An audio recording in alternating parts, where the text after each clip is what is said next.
Good day, students. So in connection with our reporting, which was all about air pressure and winds, today we are going to facilitate our game-based activity called the Not the Cups. So this game has an objective, which is teams must release their balloon from the high pressure zone and knock down the target, which is the cups here in the low pressure zone. So it simulates wind caused by air escaping from high pressure to low pressure. Alright, so the materials that we need are the following. First is 1 balloon per team member and then 10 plastic cups with number inside. So the cups are numbered from 1 to 10. Now let's meet the teams. Group size is 5 and number of groups is 2. So let's meet team 1, Miss Alpha Lagrada, Miss Aya Alintijo, Miss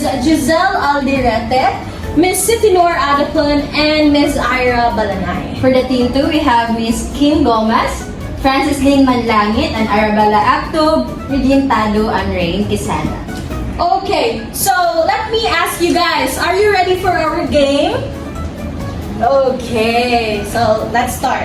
How to play. So, ang setup is that, ang members sa team is maglinya sila diri sa high pressure zone. Dayon, ang group 1 will go first. Then, ang target cup is ibutang nila dito sa low pressure zone. So, gameplay. So, each team member inflates a balloon like yung ane. Pero dapat dili nila hikton. And then, maglinya dahil sila start diri sa high pressure zone. Dahil i-target dahil nila ang ilahang balloon sa mga cups that i-release dahil nila ang air.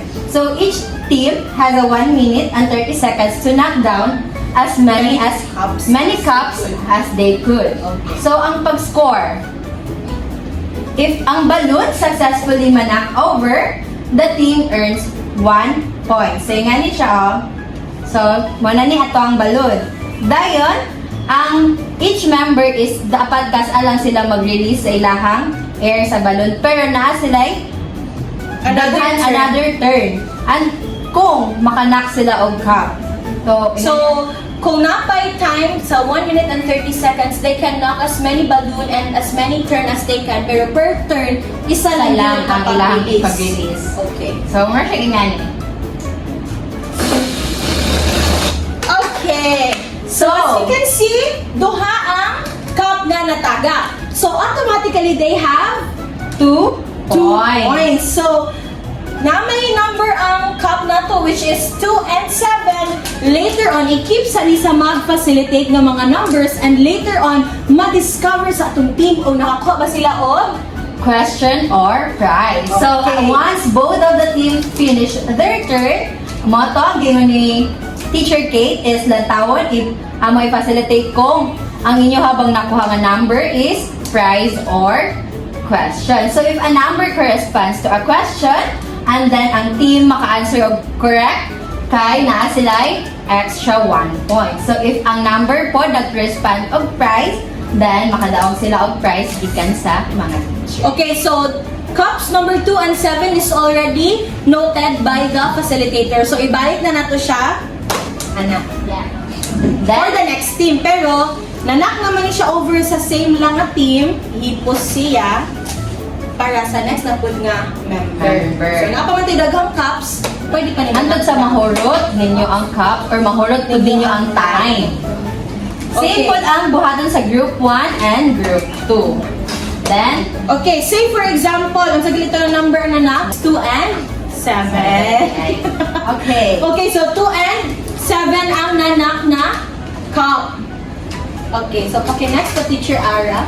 So for group 1, the next slides will be the prize or the question. So 2 and 7, let's go to slide na cup number 2. So cup number 2, it's a question. So is the air pressure higher on a mountain or at sea level? Say for example, they have successfully answered the question. Automatically, another 1 point goes to team 1. And then next, cup number 7.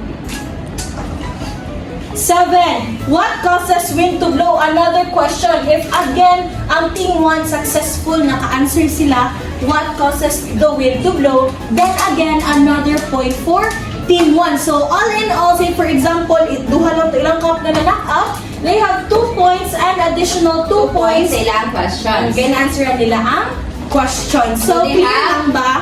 4 points. 4 points na dayon. And then, we will proceed to group 2. Group 2, same cups ang ilang in-knockdown but the different set of questions and prizes ang naa sa ilahang mga cups.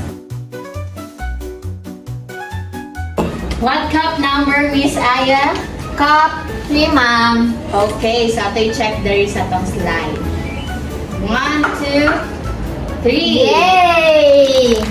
Okay, so thank you so much, class, for your active participation. Did you guys enjoy our game? Yay! Okay, so we are very glad to hear that. So, we hope that you have learned a lot from our discussion and our game-based activity on. Air pressure and winds. Alright, so this has been Miss Kate Caudor Arabella Cantina. saying, learning should not be boring.